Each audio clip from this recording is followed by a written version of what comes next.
Good morning friends, હું અજય ત્રિવેદી અને આજે આપણે ધોરણ 11 સાયન્સ બાયોલોજીમાં ચેપ્ટર 17 શીખી રહ્યા છીએ શ્વાસોચ્છ્વાસ અને વાયુ વિનિમય। તો મિત્રો આજના ભાગની અંદર આપણે CO2 નું વહન એટલે કે કાર્બન ડાયોક્સાઇડ નું વહન આપણે જોઈશું, બરોબર। તો મિત્રો કાર્બન ડાયોક્સાઇડ નું વહન આપણે શીખતા પહેલા એને કયા માર્ગે આગળ વધવાનું છે, ક્યાં જવાનું છે CO2 ને એ પહેલા જરા સમજી લઈએ। તમે જોઈ રહ્યા છો આ પેશીકોષ અને આ આપણો વાયુકોષ। હવે પેશીકોષની અંદર આ કણાભ સૂત્ર અને કણાભ સૂત્રની અંદર ગ્લુકોઝ અને ગ્લુકોઝનું ઓક્સિજનની હાજરીમાં દહન થાય તો શું ઉત્પન્ન થાય? ઊર્જા અને CO2 વાયુ છૂટો પડે।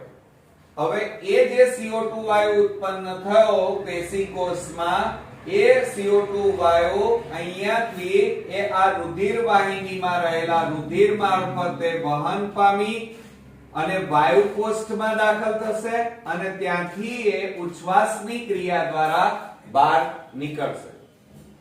તો મિત્રો અહીંયા આ જે પેશીકોષમાં એનું ઉત્પાદન થયું, હવે આ CO2 અહીંયા પેશીકોષમાંથી બહાર નીકળે એટલે અહીંયા થોડી ક્રિયાઓ આપણે ભણવાની છે અને ત્યારબાદ આ પેશીકોષમાંથી વહન પામી રુધિર વાહિનીમાં રહેલા રુધિર મારફતે CO2 નું વહન સોડિયમ બાયકાર્બોનેટ સ્વરૂપે થશે। કયા સ્વરૂપે? સોડિયમ બાયકાર્બોનેટ સ્વરૂપે। અને એ સોડિયમ બાયકાર્બોનેટ સ્વરૂપે વહન પામી અને વાયુ કોષ્ઠની બહાર એનું વિઘટન થશે એટલે કે બાકીની ક્રિયા આપણે શ્વસન સપાટી આગળ ભણવાની। પહેલી ક્રિયા આપણે પેશીકોષો આગળ ભણીશું અને બીજી ક્રિયાઓ આપણે આ શ્વસન સપાટી આગળ ભણીશું અને ત્યારબાદ એનું વિઘટન થઈ CO2 છૂટો પડે જે ઉચ્છ્વાસ દ્વારા વાતાવરણમાં ધકેલાશે। તો મિત્રો અહીંયા જે CO2 વાયુ ઉત્પન્ન થાય છે એ CO2 વાયુ આપણા શરીરમાં ઉત્પન્ન થયેલો એટલે કે પેશીકોષોની અંદર જે CO2 નું ઉત્પાદન થયું એ CO2 કુલ 3 જુદા જુદા માર્ગે એનું વહન થાય છે। હવે એમાં 3 જુદા જુદા માર્ગમાં આપણે પહેલો જોઈએ અને એ છે ભૌતિક દ્રાવણ સ્વરૂપે। યાદ રાખજો મિત્રો કે CO2 નું વહન 3 સ્વરૂપે થાય છે, એમાં પહેલો છે અને એ છે ભૌતિક દ્રાવણ સ્વરૂપે। બીજો ભાગ છે કાર્બોમિનો સંયોજન સ્વરૂપે। કયા સ્વરૂપે? કાર્બોમિનો સંયોજન સ્વરૂપે। અને ત્રીજું એટલે કે વધારે CO2 નું વહન બાયકાર્બોનેટ સ્વરૂપે થાય છે। આમ CO2 નું વહન ભૌતિક દ્રાવણ સ્વરૂપે, કાર્બોમિનો સંયોજન સ્વરૂપે અને ધાતુના બાયકાર્બોનેટ સ્વરૂપે વહન પામે છે, બરોબર મિત્રો। તો હવે આપણે પહેલો ભાગ જોઈએ અને એ છે ભૌતિક દ્રાવણ સ્વરૂપે। હવે મિત્રો ભૌતિક દ્રાવણ સ્વરૂપે છે ને એ જે કુલ CO2 છે એટલે કે 100% CO2 એમાંથી 7 થી 10% જેટલા CO2, કેટલા? 7 થી 10% જેટલા CO2 નું વહન એ આ ભૌતિક દ્રાવણ સ્વરૂપે થાય છે અને આ CO2 મોટા ભાગે પાણી સાથે સંયોજાઈ અને H2CO3 એટલે કે કાર્બોનિક એસિડ બનાવે છે। શું બનાવે છે? Carbonic acid. પણ મિત્રો આ જે CO2 છે ને એ પાણીમાં ખૂબ જ અલ્પદ્રવ્ય છે। એનું કારણ શું? તો શરીરનું તાપમાન આપણું જે છે એ ઊંચું છે અને ઊંચા તાપમાને CO2 પાણીમાં ખૂબ જ ઓછા પ્રમાણમાં ઓગળે છે, બરોબર મિત્રો। અને એટલા માટે આપણે જે કોલ્ડ ડ્રિંક્સ પીએ છીએ એ કોલ્ડ ડ્રિંક્સ મિત્રો ઠંડી હોય તો એમાં CO2 વધારે ઓગળે। કેમ? કારણ કે જે ઠંડુ છે પાણી એની અંદર તાપમાન નીચું છે અને નીચા તાપમાને CO2 વાયુ સરળતાથી એમાં વધારે પ્રમાણમાં ઓગળે અને આપણો સોડા એટલે કે આપણું થમ્સ અપ એ વધારે સ્ટ્રોંગ બને। પરંતુ જો એને માટલાના પાણીમાં અથવા તો તમે સામાન્ય તાપમાને એટલે કે ગરમ પાણી કહેવાય, સાદું પાણી, સાદા પાણીમાં જો કાર્બન ડાયોક્સાઇડ આપણે ઓગળવા જઈએ તો બહુ ઓછા પ્રમાણમાં CO2 ઓગળે અને આપણો સોડા, આપણો થમ્સઅપ એ પ્રમાણમાં ઓછો સ્ટ્રોંગ બને. અને એટલા માટે આપણા શરીરનું તાપમાન કેવું છે મિત્રો? 37°C એટલે ઊંચું તાપમાન છે. અને ઊંચા તાપમાને CO2 વાયુ એ પાણીમાં ખૂબ જ અલ્પ પ્રમાણમાં, નજીવા પ્રમાણમાં ઓગળે છે અને એ ઓગળી અને કાર્બોનિક એસિડ બનાવે છે. એટલે કહેવાનો મતલબ કે આ CO2 નું વહન ભૌતિક દ્રાવણ સ્વરૂપે 7 થી 10% જેટલું વહન થાય છે. હવે મિત્રો 20 થી 25% જેટલું વહન, 20 થી 25% જેટલું વહન એ કાર્બોમિનો સંયોજન સ્વરૂપે થાય છે. કયા સ્વરૂપે? કાર્બોમિનો સંયોજન સ્વરૂપે. એટલે કે મિત્રો આ 20 થી 25% CO2 એ રક્તકણમાં રહેલા હિમોગ્લોબિન દ્વારા કાર્બોમિનો હિમોગ્લોબિન સ્વરૂપે વહન પામે છે. એટલે કે જે 100 ml તમારું ઓક્સિજન વગરનું જે રુધિર છે, એટલે કે જેમાં ઓક્સિજન નથી, એવા રુધિર વાયુ કોષ્ઠોમાં લગભગ 4 મિલી CO2 મુક્ત થાય છે. એટલે કે જેમાં ઓક્સિજન નથી એવું 100 ml રુધિરમાં 4 મિલી CO2 છૂટો પડે છે. હવે મિત્રો જુઓ, કાર્બોમિનો સંયોજન સ્વરૂપે એટલે 20 થી 25% જેટલો CO2 એ પ્રોટીન સાથે સંયોજાય અને એનો નિકાલ થાય છે. એટલે કે આ 20 થી 25% જેટલો CO2 એ પ્રોટીન એટલે કે એમિનો ગ્રુપ બોન્ડ NH2 એ પ્રોટીન સાથે સંયોજાય અને કાર્બોમિનો પ્રોટીન બનાવે છે અને એ માર્ગે એનો મોટા ભાગે નિકાલ થાય છે. એટલે તમે જોયું હશે કે ભૌતિક દ્રાવણ સ્વરૂપે 10%, કાર્બોમિનો સંયોજન સ્વરૂપે 20 થી 25%, એટલે કુલ એવરેજ આપણે જો ગણતરી કરીએ તો 30% જેટલું વહન આ બે માર્ગે થાય છે. હવે બાકી કેટલા રહ્યા? 100 માંથી 70%, એટલે વધારે પ્રમાણ કહેવાય. તો સૌથી વધારે CO2 નું વહન મિત્રો ધાતુના બાયકાર્બોનેટ સ્વરૂપે થાય છે.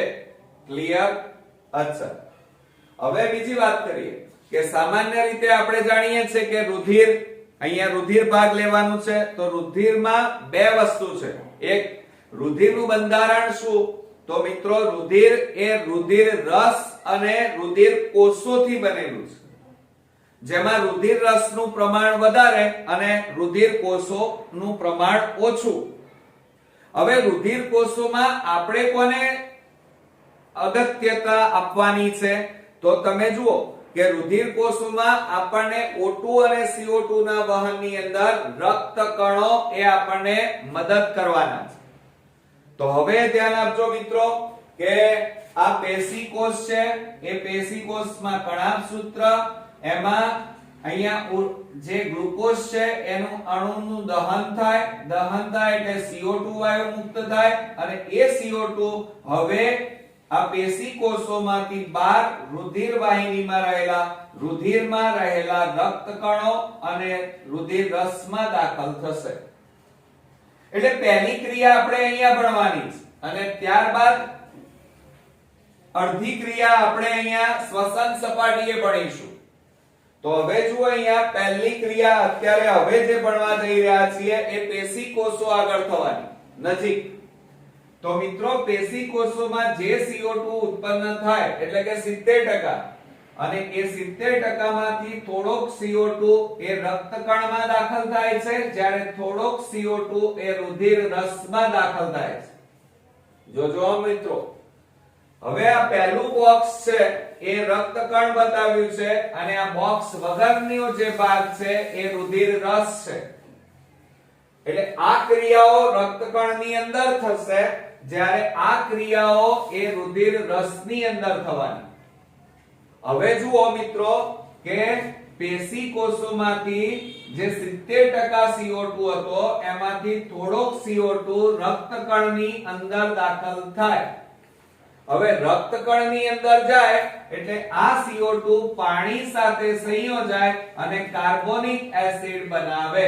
પણ અહીંયા જુઓ મિત્રો, અહીંયા શું થાય છે? કાર્બોનિક એસિડ બને, પણ એ વખતે આ પ્રક્રિયામાં કાર્બનિક એનહાઇડ્રેસ, યાદ રાખજો નીટ માટે, કાર્બનિક એનહાઇડ્રેસ નામનો ઉત્સેચક ભાગ લે છે અને એની હાજરીથી આ પ્રક્રિયા ખૂબ જ ઝડપી થાય છે. આ જોડાણ ઝડપી થાય છે.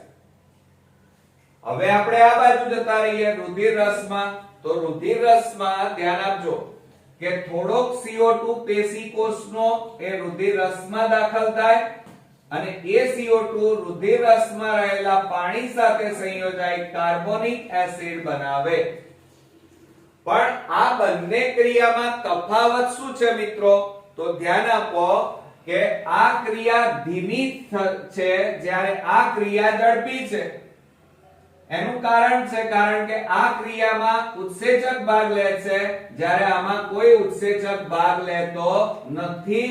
માટે આ ક્રિયા રુધિર રસમાં જે ક્રિયા થાય છે ધીમી છે, જ્યારે એ ક્રિયા કરતા રક્તકણની અંદર આ જોડાણ લાખ ગણું વધારે ઝડપથી થાય છે.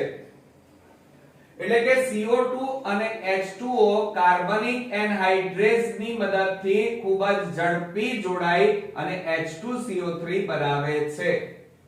બીજું, હવે આપણે જ્યારે ઓક્સિજનનું વહન ભણ્યા હતા ત્યારે મેં એવું કીધું હતું કે અહીંયા આ પેશી કોષોની બહાર જ્યારે ઓક્સિજનની વહનની વાત કરીએ છીએ તો વાતાવરણનો ઓક્સિજન વાયુ કોષ્ઠમાંથી રુધિરમાં અને રુધિરમાંથી જ્યારે અહીંયા આવે ત્યારે બહાર કયા સ્વરૂપે આવે છે? તો KHBO2. એટલે કે ઓક્સિજનને કોણ લઈને આવે છે? KHB. KHB એ ટેક્સી કહેવાય. એમાં કોણ બેઠેલું છે? ઓક્સિજન. અને એ ઓક્સિજન અંદર જતો રહે એટલે બહાર ખાલી ટેક્સી ઊભી રહી છે અને એને આપણે KHB અહીંયા ઊભો છે. અને એ KHB મિત્રો જે રક્તકણમાં છે એની સાથે આ કાર્બોનિક એસિડ જોડાય છે. KHB એટલે પોટેશિયમ હિમોગ્લોબિન. અને એની સાથે કાર્બોનિક એસિડ જોડાય એટલે H2 એટલે HH અને આ B એટલે HHB અને વધ્યા કોણ? તો જુઓ અહીંયા KH અને આ CO3 એટલે KHCO3 બને. એટલે આપણી પાસે બે નિપજો મળી. કઈ HHB અને KHCO3. આ HHB ને આપણે રિડ્યુસ્ડ હિમોગ્લોબિન કહીએ છીએ. શું કહીએ છીએ? Reduced haemoglobin. જ્યારે આ KHCO3 એટલે પોટેશિયમ બાયકાર્બોનેટ કહેવાય. હવે જુઓ મિત્રો, આ KHCO3 છે એનું વિઘટન થશે અને K+ અને HCO3- મુક્ત થાય છે. એટલે આ રીતે આપણે રક્તકણમાં કેટલી ક્રિયાઓ ભણ્યા? 3. એક આ, 2 અને 3. હવે આટલે અટકી જઈએ. હવે બાકીની હવે રુધિર રસમાં જોઈએ તો રુધિર રસમાં આ ઉપરાંત મિત્રો સોડિયમ પ્રોટીન આવેલા છે. શું આવેલા છે? Sodium protein. હવે આ સોડિયમ પ્રોટીન સાથે કાર્બોનિક એસિડ જોડાય એટલે શું બને? જુઓ, Na આમાંથી એક H અને CO3 એટલે NaHCO3 બને. Sodium bicarbonate. અને આ ઉપરાંત આમાંથી એક હાઇડ્રોજન બાકી રહ્યો અને આ Pr એટલે શું બન્યા?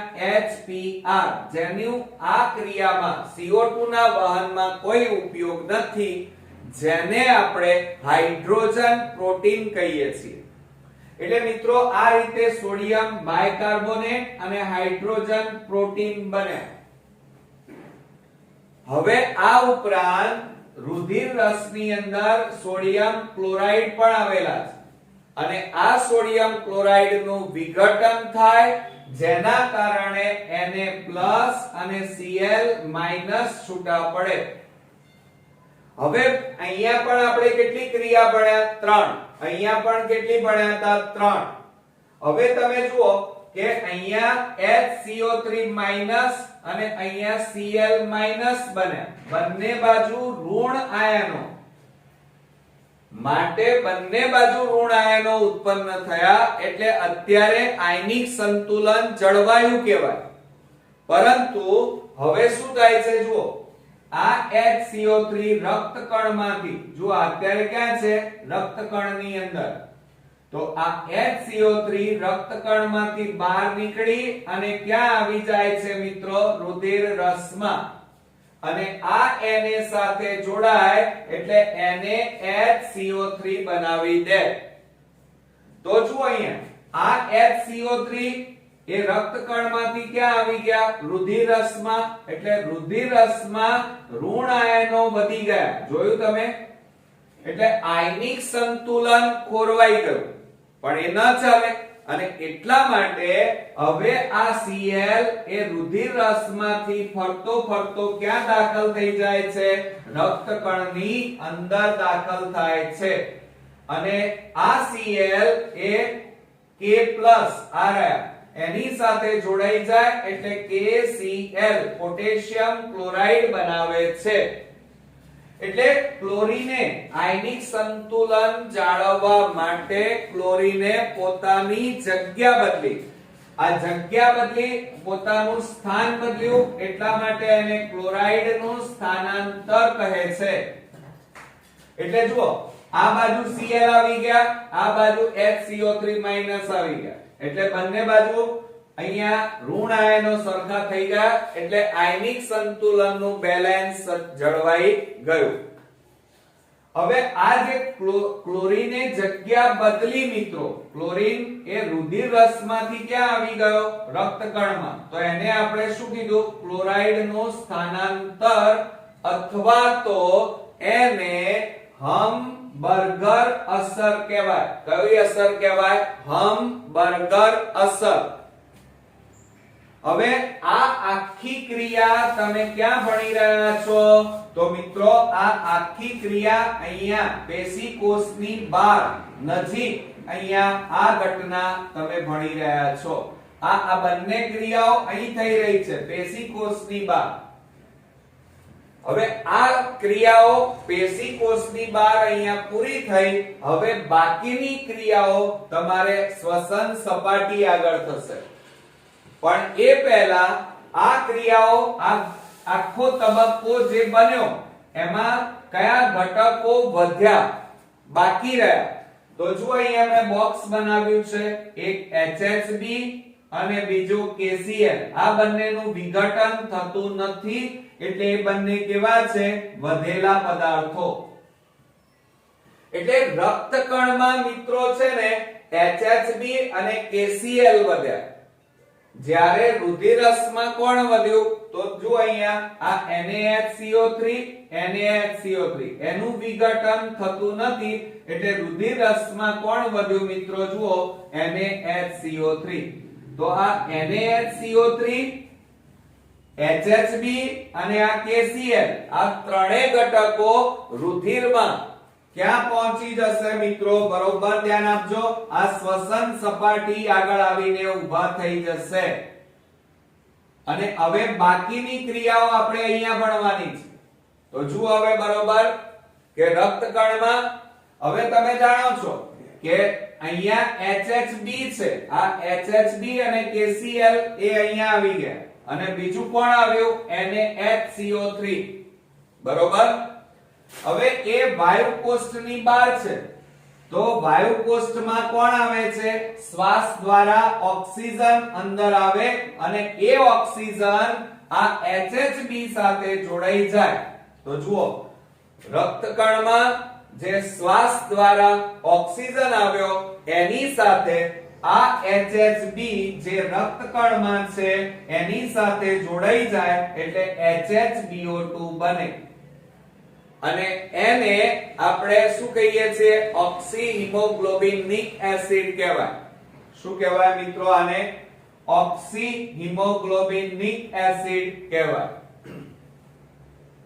અને આ સ્વરૂપે એનું વિઘટન એનું એટલે કે આ HHBO2 સ્વરૂપે ઓક્સિજનનું વહન એ પેશી કોષો તરફ થશે આ રીતે. બરોબર. હવે આ ઉપરાંત બીજું કોણ વધ્યું છે? આ તો જોડાઈ ગયા ઓક્સિજન સાથે. હવે બીજા નંબરમાં KCl. તો મિત્રો અહીંયા KCl નું વિઘટન થઈ K+ અને Cl- બને. બરોબર. એટલે કે પોટેશિયમ અને ક્લોરાઇડ છૂટા પડે, ક્લોરીન છૂટો પડે. હવે આપણે પેલી બાજુ જતા રહીએ તો રુધિર રસની અંદર કોણ છે મિત્રો વધેલું? NaHCO3 આવ્યા છે, સોડિયમ બાયકાર્બોનેટ. અને એ સોડિયમ બાયકાર્બોનેટ નું વિઘટન થાય એટલે Na+ અને HCO3- બને. બરોબર. હવે તમે બરોબર ધ્યાનથી જુઓ કે આ બાજુ માઈનસ આયન અને રક્તકણની અંદર પણ માઈનસ આયન, બંને બાજુ ઋણ આયનો છે. એટલે હવે આયનિક સંતુલન અત્યારે જળવાયેલું છે. પણ હવે જુઓ આ HCO3 રુધિર રસમાંથી ક્યાં દાખલ થઈ જાય છે મિત્રો? તો એ રક્તકણમાં દાખલ થઈ જાય છે. અને આ રક્તકણમાં દાખલ થઈ અને આ K+ સાથે જોડાય એટલે શું બની જાય? KHCO3 પોટેશિયમ બાયકાર્બોનેટ બની જાય. આ જે બાયકાર્બોનેટ હતા એ રુધિર રસમાંથી ક્યાં આવ્યા મિત્રો? રક્તકણની અંદર આવી ગયા. હવે રક્તકણમાં જુઓ આ Cl તો હતો જ, આ પણ આવ્યા એટલે કે આ માઈનસ આયનો આવ્યા, આ પણ માઈનસ આયન. એટલે રક્તકણમાં ઋણ આયનોની સંખ્યા વધી ગઈ. જ્યારે આ બાજુ ઋણ આયનો ઘટી ગયા એટલે આયનિક સંતુલન ખોરવાઈ ગયું. તો હવે શું થશે? આ ક્લોરીન જે અત્યારે હાલ રક્તકણમાં છે એ આયનિક સંતુલન જાળવવા માટે એ રક્તકણમાંથી ક્યાં જાય છે? પોતાની મૂળ જગ્યા ઉપર, એટલે કે રુધિર રસમાં જાય છે. અને રુધિર રસમાં જઈ અને આ Na સાથે જોડાય અને NaCl બનાવે. બરોબર. હવે તમે વિચાર કરો કે આ બાજુ માઈનસ આયન અને આ બાજુ માઈનસ આયન, બંને બાજુ માઈનસ આયન આવી ગયા એટલે હવે આયનિક સંતુલન, ઋણ આયનિક સંતુલન જળવાઈ ગયું. બીજું, તમે શરૂઆતમાં NaCl વાપર્યા હતા એ તમને NaCl પાછા મળી ગયા. જોયું તમે? તો આ રીતે પણ વપરાયેલા પદાર્થો પાછા મળી જાય છે. બરોબર. સાથે સાથે હવે આ ક્લોરીન જુઓ, પહેલા ક્લોરીન ક્યાં હતા? રુધિર રસમાં. અને ક્યાં આવ્યા મિત્રો? રક્તકણમાં. એને શું કીધું? ક્લોરાઇડ નું સ્થાનાંતર. હવે એ ક્લોરીન રક્તકણમાંથી પાછા ક્યાં જાય છે? રુધિર રસમાં. તો એનો મતલબ કે પાછા પોતાની મૂળ જગ્યા ઉપર જાય છે, જેને ક્લોરાઇડ નું પ્રતિસ્થાનાંતર કહેવાય. શું કહેવાય? ક્લોરાઇડ નું પ્રતિસ્થાનાંતર કહેવાય. બરોબર મિત્રો. હવે ધ્યાન આપજો, અહીંયા જે HHBO2 બન્યા એ HHBO2 અને આ KHCO3 એ બંને જોડાઈ જાય એટલે મિત્રો શું બનશે? જોજો, આ KH, આ BO2 એટલે KHBO2 બન્યા. અને બાકી શું રહ્યું? તો આ HH એટલે H2 અને આ CO3 એટલે આ H2CO3 બન્યા. સમજો, હજી બહુ કહું છું કે HHB છે એ વધેલો પદાર્થ છે, એની સાથે શ્વાસ દ્વારા જે ઓક્સિજન આવ્યો એની સાથે જોડાય એટલે HHBO2 બને. અને આ HHBO2 સાથે KHCO3 જોડાય એટલે H2CO3 અને KHBO2 બને. આ બધી ક્રિયાઓ ક્યાં થાય છે? અહીંયા શ્વસન સપાટી આગળ. અને આ જે KHBO2 બન્યા એ હવે કઈ તરફ જશે મિત્રો? ઓક્સિજનને લઈ અને પેશી કોષો તરફ વહન પામવાના. બરોબર. અને આ જે KHBO2 છે આ ટેક્સી કહેવાય. KHB એ કોને લઈને જાય છે? ઓક્સિજન પેસેન્જર છે, એને બેસાડીને અને એ ક્યાં આવશે? પેશી કોષોની બહાર. એટલે ઓક્સિજન ટેક્સીમાંથી ઉતરી અને પેશી કોષની અંદર દાખલ થઈ જાય. એટલે બહાર કોણ આવ્યું? KHB. તો જુઓ શરૂઆતમાં આપણે વાપર્યા હતા KHB. અચ્છા, ખ્યાલ આવ્યો ને મિત્રો? હવે આ H2CO3 બન્યા. અહીંયા શું બન્યું બીજું? H2CO3. તો આ H2CO3 એનું કાર્બનિક એનહાઇડ્રેસ ઉત્સેચકની મદદથી એનું વિઘટન થાય અને શું છૂટા પડે? H2O અને CO2. જુઓ H2O શરૂઆતમાં વાપર્યા હતા એ આપણને પાછા મળ્યા.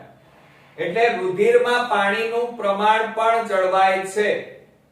બીજું અહીંયા CO2 જે મુક્ત થયા એ CO2 હવે ક્યાં દાખલ થઈ જશે? વાયુ કોષ્ઠમાં. અને વાયુ કોષ્ઠમાં થઈ ઉચ્છ્વાસની ક્રિયા દ્વારા વાતાવરણમાં ધકેલાય છે. તો મિત્રો અહીંયા તમે આ થયું આપણું CO2 નું શ્વસન સપાટી આગળ થતા ફેરફાર જોયા. અને શરૂઆતમાં આપણે પેશી કોષ આગળ થતા ફેરફારો જોયા. હવે બીજું મિત્રો કે સામાન્ય રીતે આ કાર્બન ડાયોક્સાઇડ પાણી સાથે સંયોજાય અને કાર્બોનિક એસિડ બને તો એ ક્રિયા મોટા ભાગે પ્રતિવર્તી છે. એટલે કહેવાનો મતલબ મારો એ છે કે સામાન્ય રીતે એમનું જોડાણ પણ થાય છે અને તરત એમનું વિઘટન પણ મિત્રો ઝડપથી થાય છે. બરોબર. હવે બીજું કે અહીંયા આ ઉત્સેચક તમે ખાસ ધ્યાન રાખજો કે આ ક્રિયા ખૂબ જ ઝડપી છે, રક્તકણની અંદર થાય છે, જ્યારે રુધિર રસમાં જોડાણ ધીમું છે.